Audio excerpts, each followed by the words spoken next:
आप सभी का हमारे खेत में स्वागत है। आप आई बाहर आई समझे। तर आपल्यासोबत आहेत प्रगतिशील शेतकरी नंदलाल राऊत. हे एक उत्तम मिमिक्री आर्टिस्ट आहेत, कलावंत आहेत, नाट्य कलावंत आहेत आणि सोबत शेती पण करतात. तर यांची ही अशी रमणीय शेती आहे, विविध आवाज काढतात. तसं आणखी उदाहरण पाहू आपण. कितने आदमी तेरे सांबा? हाँ. पीछे में 3-4 दिख रहे हैं सरकार. बस 4 आदमी, बाकी का कहाँ गए रे? 4 आदमी से मेरा काम पूरा होगा? हाँ? बाकी के बोल रहे थे रोजी नहीं परवड़ता बोले. ऐसे कैसे नहीं पुराती उनकी रोजी? हाँ? साला इतना सब कुछ मिल रहा है और बोलते रोजी नहीं पुराती। नहीं पुराती बोलते. कितना पैसा लग रहा है रे इनको? बोलो उनको कितना पैसा लग रहा है? किती रुपये रोजी आहे? किती रुपये रोजी आहे तुमची अजय? क्या है? हुंडा हुंडा हुंडा हुंडा हुंडा पद्धती. इथे आहे हुंडा पद्धती.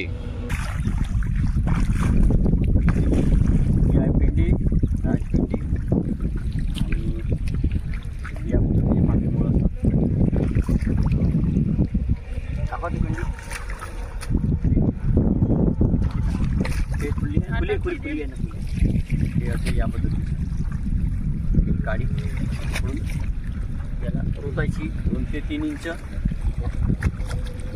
इथे रोवणेवाल्या बाया आलेल्या आहेत. हे काय आणलं तुम्ही हातामध्ये? परा दाखवा. हा याला म्हणतात परा. परा आणि पेंडी, पराची ते पेंडी बांधलेली आहे आणि ही सगळी टीम आहे, सज्ज झालेली आहे. तर रोवाचे आहे, रोवा या डिशिंग हा इथे धडा धडा धडा धडा धडा धडा चालू आहे इथे. अलग अलग अंतरावरती या पद्धतीने फिरण्यात येते. ओके, असं एकट्यात आलेलं आहे. आणि तिकडे त्या बाजूला त्या पण नंतर येतील आणि तिकडे पेंड्या फेकतील. माणसं फेकून देते. आता तुम्ही फेकल्या. आता आम्ही आणलं. तर याच्यातल्या किती किती काड्या घेतल्या तुम्ही आता? 9, 8, 10 काढे. 9, 8, 10. अंतर साधारण किती? 14 पक्क्या. अच्छा, 10 इंची, 12 इंचीवर लावता तुम्ही. इथे या पद्धतीने सुरू झालेली आहे टीम.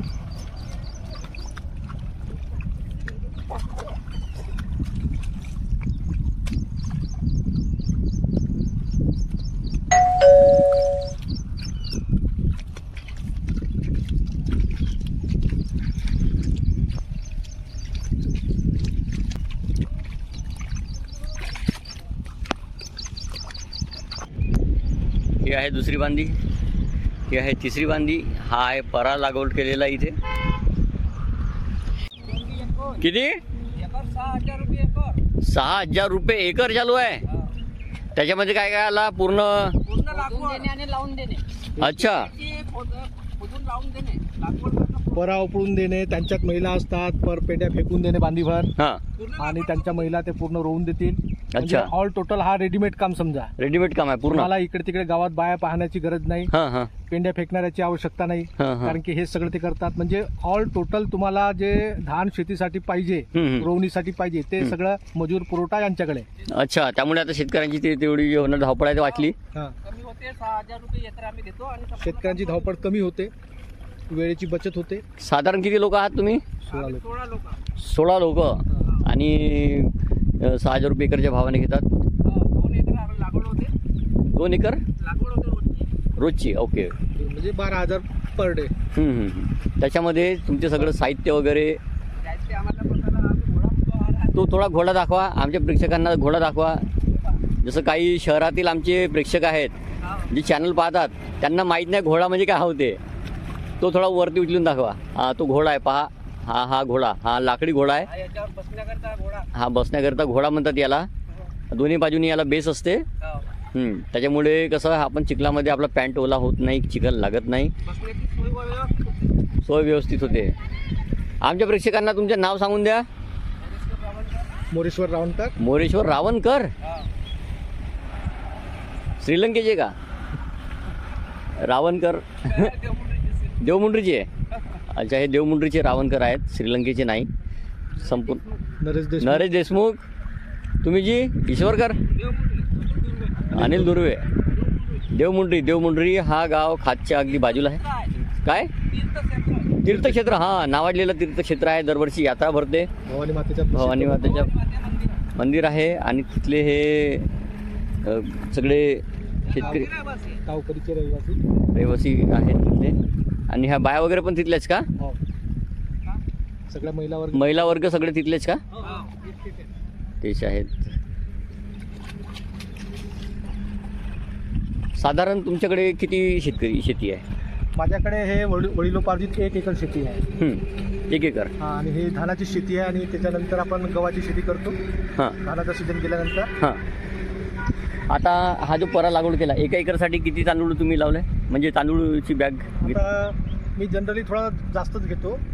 मी 35 किलो धान या ठिकाणी वापरलेली आहे, जेणेकरून परांनी मला निपूर जाता कामा नये यासाठी मी 35 किलो धान वापरलेली आहे. एकाच ठिकाणी परा लावल्या का? जसं हा याला म्हणतात ह्या जागेला परा लावला आहे जवळ याच ठिकाणी आपण एकाच ठिकाणी की दुसऱ्या बांधीमध्ये पण होतं? नाही, याच ठिकाणी 1 परखण टाकली आणि हे 1 परखण पुरेशी आहे. अच्छा. तर 35 किलोचं यांनी हे लावलं आहे. धानाच्या बिजाईत कोणती होती? हलकी, बारीक? भारी धान जी बारीक असते. भारी धान म्हणजे काय होते? भारी धान म्हणजे बारीक तांदूळ जे निघते. 90 ते 140 दिवस, नाही 140 दिवसाची धान. 140 दिवसाचा भारी धान असतो आणि तांदूळ हा बारीक असतो. अच्छा. कोणत्या कंपनीचं आहे बियाणे? ग्लोरी कंपनीचं बियाणे लावले.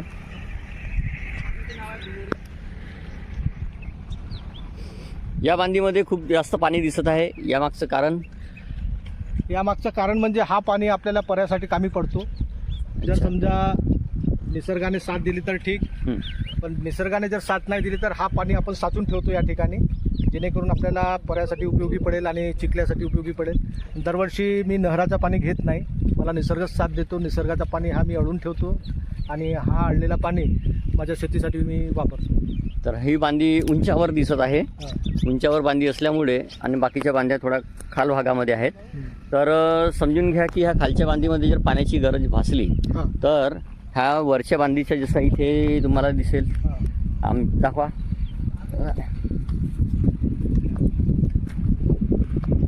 हे इथे नाली केली आहे इथून. नाली म्हणजे याला आपल्या ग्रामीण भाषेमध्ये काय म्हणतो आपण? याला आपण म्हणतो एक छोटीशी खांड केली आहे. हा आपण इथं आढावा देतो. याला नाका सुद्धा म्हणतात काही भाषेत. आणि या नाक्याद्वारे हा पाणी परखणीच्या क्षेत्रात जातो. आणि हे जे मजूर बसले आहेत त्यांना परा उकडण्याकरता पाण्याची आवश्यकता असते. बरोबर. जर पाणी कमी असेल तर ते कठीण जाणार, ते उकडू शकणार नाही. माती येणार. त्यामुळे हे पाणी आवश्यक आहे. हा पाणी जो असतो त्यासाठी आम्ही अडून ठेवतो. तसेच त्या बाजूला पण यांनी खांड केलेली आहे. असं इथून छोट्या बांधीत जाण्यासाठी ह्या मोठ्या बांधीतून असं इथे पार केलेली आहे. अजून पाणी इकडे जात आहे. पण साधारण तुम्हाला किती वेळ लागते 1 एकर जागा रोवायला? आता 8 वाजेपासून समजा 12 ते 1 वाजेपर्यंत. म्हणजे 5-6 तासामध्ये 1 एकर होऊन जाते. हा जे 2 बांधी आहेत, ही एक शेतीची बांधी, हिची लागवड झालेली आहे आता. आणि इथे परा होता म्हणून हिची हे सगळ्यात शेवटी होईल. आता हा जो तुम्हाला दिसत हा धुरा आहे, हा धुऱ्यावरून आपण जसं जात आहोत इथे बाजूला आपल्याला काही झाडं दिसतात. हे आहेत तुरीचे झाड, तूर. तर हा दोन्ही बाजूला धुऱ्याच्या तुरीचे झाडं लावलेले आहेत, जेणेकरून शेंगा, तुवर डाळ जी आहे ती होईल. आणि हे मधामध्ये इथे मला काहीतरी पॅकेट दिसत आहेत. तर तुम्ही धुरा पाहू शकता. धुरा किती पॉश आहे. म्हणजे एवढा साफ स्वच्छ जो धुरा आहे, असा धुरा आवश्यक आहे, जेणेकरून आपल्याला दैनंदिन कामकाज करायला सुलभ जातो आणि सोयीचे होते. सर्पदंशाच्या मोठ्या घटना घडतात. हां, जर धुरा पॉश नसेल तर काय होते, सर्पदंशाचे प्रमाण वाढते काळी कचऱ्यामुळे. आता हे पाऊचेस काय ठेवलेले आहेत इथे, हे कशाचे पाऊचेस आहेत आम्हाला दाखवाल का? हा, हे थोडं दाखवा वरती. विषनाशक आहेत उंदरासाठी. वरती विषनाशक आहेत उंदीरसाठी. अच्छा, ही उंदीरसाठी विषनाशक ठेवलेलं आहे का बरं? हे जसं आपण तुरी टिपतो, हां, आज जर समजा आपण तुरी टिपल्या तर लगेच दुसऱ्या दिवशी उंदीर खाऊन ठेवतात. अच्छा. त्यामुळे आपल्याला डबल पुन्हा मेहनत घ्यावी लागते. त्या मेहनतीपासून बचाव करण्यासाठी आणि आपल्या तुरीचा रक्षण करण्यासाठी हे आपण विषनाशक या ठिकाणी वापरतो. अच्छा, असे पाउचेस अलग अलग अंतरावर यांनी ठेवलेले आहेत, जेणेकरून हे जे तुरीची लागवड केलेली आहे दोन्ही बाजूला हे जे झाडं आहेत, तर हे उंदीर काय करतात, मुळापासून याची बी खाऊन घेतो आणि मग शेतकऱ्यांची नुकसान होते खूप मोठी. मग त्यांना डबल मेहनत करावं लागते. त्यामुळे त्यांना आमिष म्हणून त्या पाउचेस ठेवणं खूप आवश्यक आहे. आता हे जशी आपण पाहिले मोठी बांधी, तर हा मधामध्ये या छोट्या बांधीमध्ये जाण्यासाठी हा एक जागा खोदलेली आहे. याला खांड म्हणतो आपण. नाका खांड जे पण आहे, जसं पाणी या बांधीत जाईल म्हणजे जेणेकरून इथला रोवणं होईल. मग त्याच्यानंतर इथे पाणी साचलं की त्या दुसऱ्या बांधीमध्ये जाईल. अशा पद्धतीने हे करण्यात आलेलं आहे.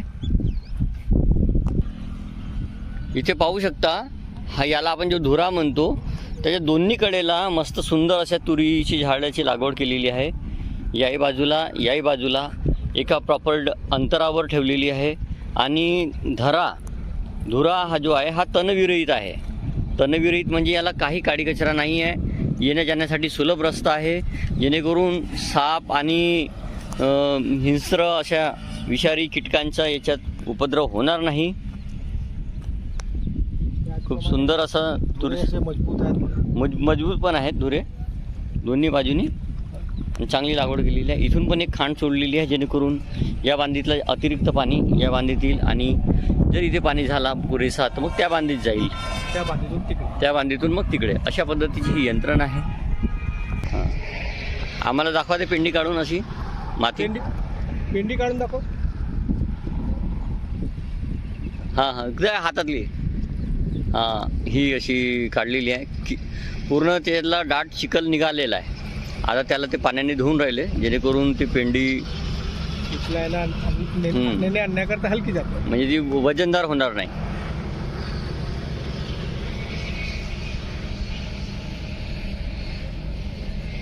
छान. याला काही वेगळ्या रस्सीने बांधायची गरज नसते. याला त्याच हां हे इथे खात मारण्यावाले आलेले आहेत. दादा, तुम्ही काय करतात? सांग ना, नाव सांग. मारतो. काय नाव तुमचं?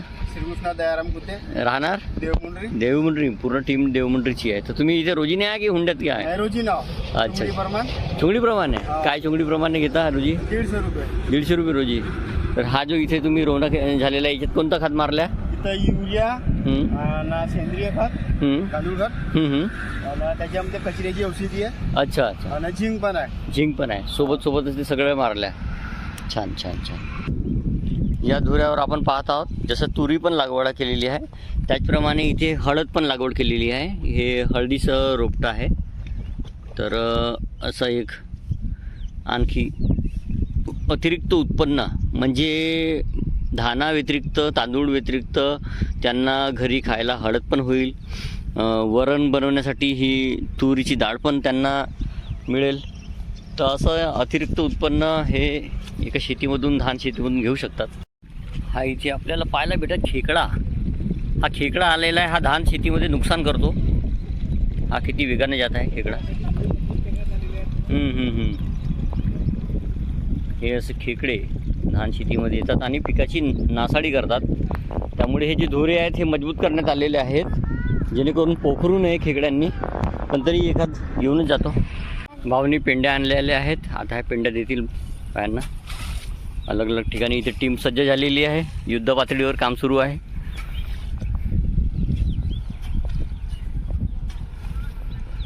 पाणी सुद्धा मोजकच आहे. तेल पाणी धानासाठी एवढंच पाणी ठेवणे आवश्यक आहे सध्याच्या पुरतीला. हां, साधारण किती असेल इंच अंदाजन? 4 इंच नाही, 4 इंचपेक्षाही कमी. तेल पाणी म्हणतो आम्ही. तेल पाणी म्हणजे रोवण्यासाठी इतकं पाणी पुरेसं आहे, खूप जास्त पाणी नको. अच्छा, क्या बात आहे.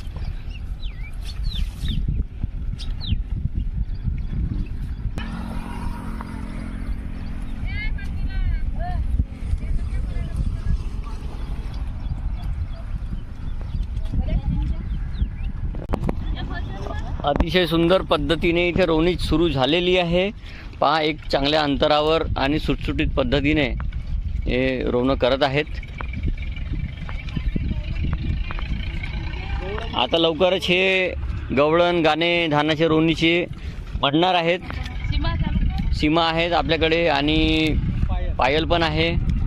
दोन्ही कलावंत आहेत जे भजन मंडळात पण गाणे म्हणतात. ग्रामीण भागातले गाणे त्यांना पाठ आहेत. अब आप देखेंगे रोवनी के गीत देव मुंडरी के संग.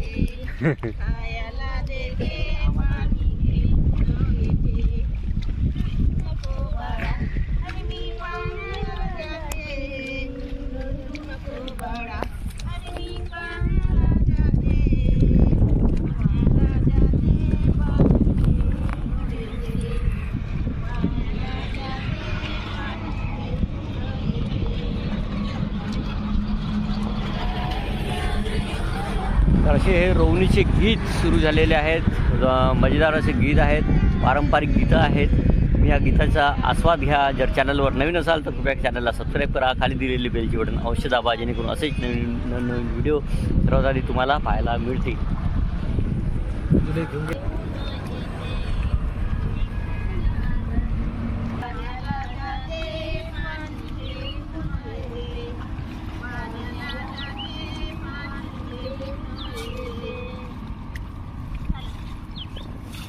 तर आपण उतरला आता शेतामध्ये.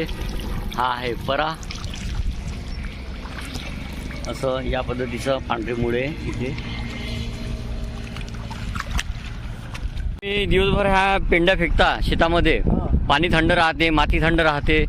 मग तुम्हाला आरोग्याविषयी काही असं पायाचे दुखणं किंवा काही असं काय होते का? होते ना. आता आम्ही बाम आणि सरसो तेल गरम करून पायाला आंघोळ केल्यानंतर लावतो.